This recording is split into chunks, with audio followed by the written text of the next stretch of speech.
may nga po Iloilo. Okay guys, so balik kita diri sa may Harrow Market ano. So currently though medyo may form na nga to niya Harrow Market. Makita nato ng frame.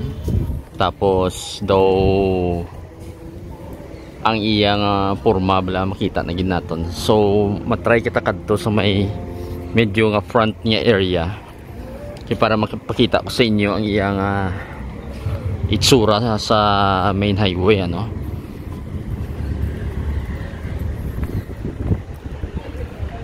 So ang ining market with a budget of almost 400 million. So duwa lang ni siya ka floor. So ang mga ano almost ang mga beams gani no, almost kompleto na. Kag prominent na gid niya structure makita nyo diri sa may main highway ano. Inaagi lang L98 niya street ano. Currently may sunog sa may Liganes. So amo na nga from time to time may nagakadto nga or may nagalabay nga mga fire trucks ano. Amo na siya nga magahod diri ang area so medyo matraffic yan tungod kay hapon naman. So I think since almost manog 5:30 na so wala na workers nga nag-obra no. So malinong na ang construction site. Matry kita guys tabok para pakita ko sa inyo ang front sang aton niya Harrow Market. May ramp ni siya gali kung makita ninyo izoom ko gamay. I think both sides may ramp para siya no. So para siguro sa delivery bala sa mga goods sa pakadto sa market. So matry kita tabok diri.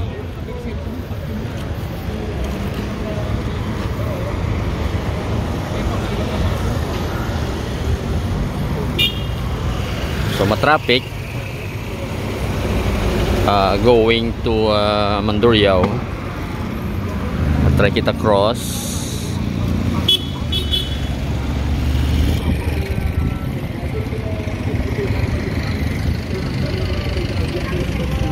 So we're just in front of 7-Eleven. So muna ni guys ang itsura niya no. So makita naton ya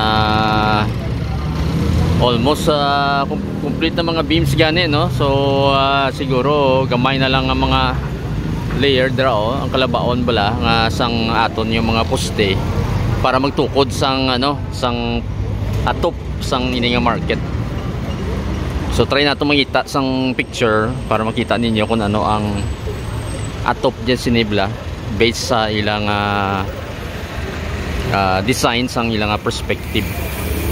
I think na may mga bilin pa nga mga tao pero wala naman sila nag-obra. Matry ko lakat-lakat o luunahan lang ano. Kay medyo ga-black sa aton nga view ang mga salakyan.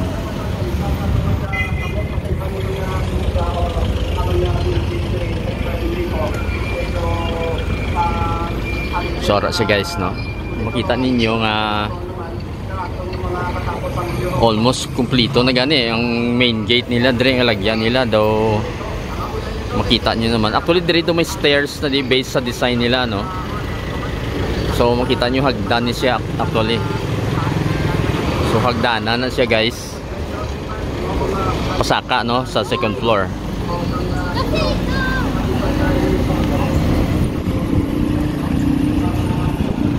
So try kita lakat further pa para nga tawhay ang atong pag-cover sang aton update. So sa babaw dito daw kita ko bagulang may tawo pero do gapanghimos na siya siguro. So kung tanaw naton ang length sang area nga din sa ini nga side sang L98 siguro mga butang tabi mga 100 meters no. So kung i-calculate natin 100 meters by 100 meters so muna lang siguro ang rough nga area sa aton nga Harrow Market. So based sa design do may ramp din sa kilid and then sa other side I think do may ramp man. So try natin ta pangitaw liwat ang picture bala kung amugin man ang design niya no.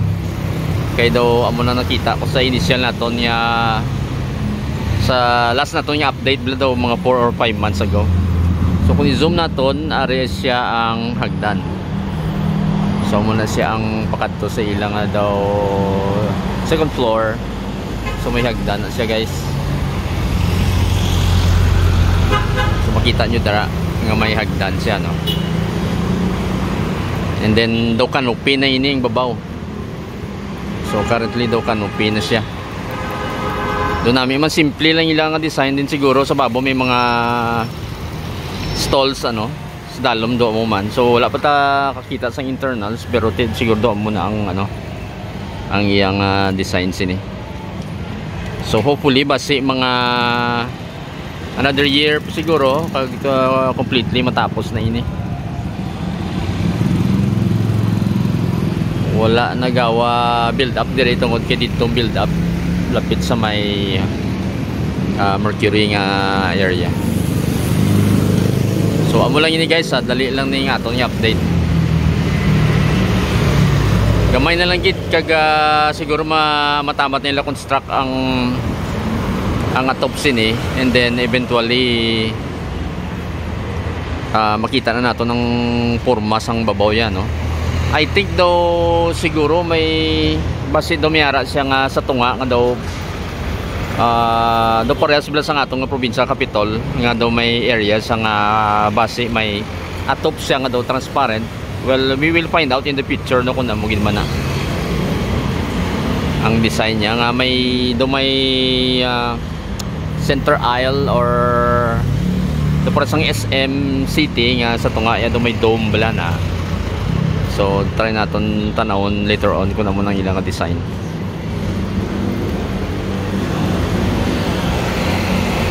Sa ulunhan lang sini is if you remember ang aton nga Dungon Creek ano. So dra lang siya lapit. Kay ini L98 na ni guys pakadto na sa Mandurriao.